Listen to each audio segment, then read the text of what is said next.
अ, तो कई बार क्लाइंट आते हैं तो अपने साथ जो है वो अगर समझो डिवोर्स का वो ग्राउंड बताते हैं कि क्रूअल्टी है या फिर अडल्ट्री है, तो वो अपने साथ व्हाट्सएप की चैट लेके आते हैं कि मैडम ये चैट है सबूत के तौर पे। तो आज मैं ये बात करने वाली हूँ कि क्या व्हाट्सएप की जो चैट है वो सबूत के तौर पर कोर्ट में यानी कि स्पेशली फैमिली कोर्ट में रखी जा सकती है। तो जी हाँ, रखी जा सकती है पर कुछ टर्म्स एंड कंडीशन के साथ। तो सबसे पहला जो है कि वो जो चैट है वो हमारे केस से रेलेवेंट होनी चाहिए, यानी कि उसमें क्रूरता का या उसमें व्यभिचार का या ऐसी कोई बातचीत हुई होनी चाहिए जो हमारे केस से रिलेटेड है। दूसरा, उस चैट के साथ कोई छेड़छाड़ नहीं होनी चाहिए, यानी कोई टेम्पर्ड चैट ना हो, आधी चैट हो आधी ना हो, थोड़ी डिलीट हो गई हो, ऐसी ना हो, यानी कोई टेम्पर्ड नहीं होना चाहिए वो सबूत जो है।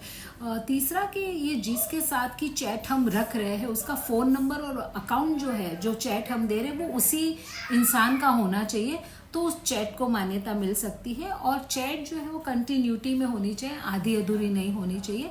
तो ऑफकोर्स जो फैमिली कोर्ट के अंदर जब हम सबूत के तौर पे व्हाट्सएप चैट रखते हैं तो वो एक सबूत माना जा सकता है, पर ये कुछ जो उसकी शर्तें हैं वो उसको अप्लाई होती है। और सबसे बड़ी जो बात है यानी कि क्योंकि हम ये जो व्हाट्सएप चैट है उसको एक एविडेंस के तौर पर कोर्ट के अंदर जमा कराते हैं ना, कोर्ट को हम सबमिट करते हैं, तो ये जो व्हाट्सएप चैट है वो एक इलेक्ट्रॉनिक एविडेंस है। और इसी के लिए हमारा जो इंडियन एविडेंस एक्ट का जो सेक्शन है 65B, उसका हमें सर्टिफिकेट लेना बहुत ज़रूरी होता है। तो वो जब हम सर्टिफिकेट साथ में देते हैं एविडेंस के साथ में, वो चैट और वो सर्टिफिकेट, तब जाके ये एक सबूत के तौर पे हम उसको कोर्ट के अंदर दे सकते हैं। अगर सेक्शन 65B का जो है वो सर्टिफिकेट ना हो तो ये एविडेंस जो है वो रिजेक्ट भी हो जाता है कोर्ट से। और कई बार क्लाइंट जो होते हैं वो स्क्रीनशॉट लेके आते हैं, तो स्क्रीनशॉट जो है वो काफ़ी नहीं होते हैं। स्क्रीनशॉट प्लस वो जो मोबाइल नंबर है वो ओरिजिनल फ़ोन और ये 65B इंडियन एविडेंस एक्ट की जो सेक्शन 65B है उसका सर्टिफिकेट, ये तीन चीज़ें अगर हम उस व्हाट्सएप चैट के साथ देते हैं और हम ये एस्टैब्लिश करते हैं कि ये चैट ये इंसान की है, ये इसका फ़ोन नंबर है और ये इसका अकाउंट है, तब उसको जो है वो हम सबूत के तौर पे जो है वो ले सकते हैं। तो एक्चुअली फैमिली कोर्ट के अंदर अगर हम देखें तो ज़्यादातर फैमिली कोर्ट जो है बहुत टेक्निकल चीज़ों में नहीं जाती है, पर ज़्यादातर सच्चाई और जो परिस्थितियाँ हैं यानी कि ट्रूथ एंड सर्कमस्टेंसेस पर ही ध्यान दिया जाता है। पर इसका मतलब ये नहीं है कि फैमिली कोर्ट जो है वो इन सारी जो कानूनी प्रक्रिया है उसको इग्नोर करते हैं, यानी कि हमने भाई व्हाट्सएप चैट दे दी तो उसके अलावा के जो उसको स्ट्रॉन्ग प्रूव करने के जो सपोर्ट एविडेंसेस है वो हम ना दें, वो हमको देना पड़ता है।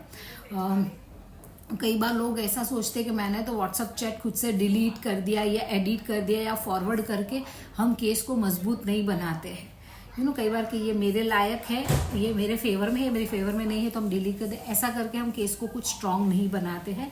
तो कोर्ट में जो भी आप एविडेंस व्हाट्सएप का जो एविडेंस है अगर आप वो सबमिट करना चाहो आपके किसी केस में, तो आपके जो फैमिली एडवोकेट है, आप फैमिली यानी मैं फैमिली लॉज में प्रैक्टिस करते हुए जो एडवोकेट है जिनको आप जिनके साथ आपका केस है, आप उनके साथ पूरी ये बातें उनको बताएं, उनको दिखाएं, उनसे चर्चा करें, फिर आगे जाए। पर एक बेसिक अंडरस्टैंडिंग थी जो मैं आपको देना चाहती थी कि व्हाट्सएप चैट हम एक एविडेंस की तौर पर रख सकते हैं, पर वो कुछ शर्तों के साथ है। जैसे कि मैंने कहा कि इंडियन एविडेंस एक्ट की सेक्शन 65B जो है उसका सर्टिफिकेट होना ज़रूरी है।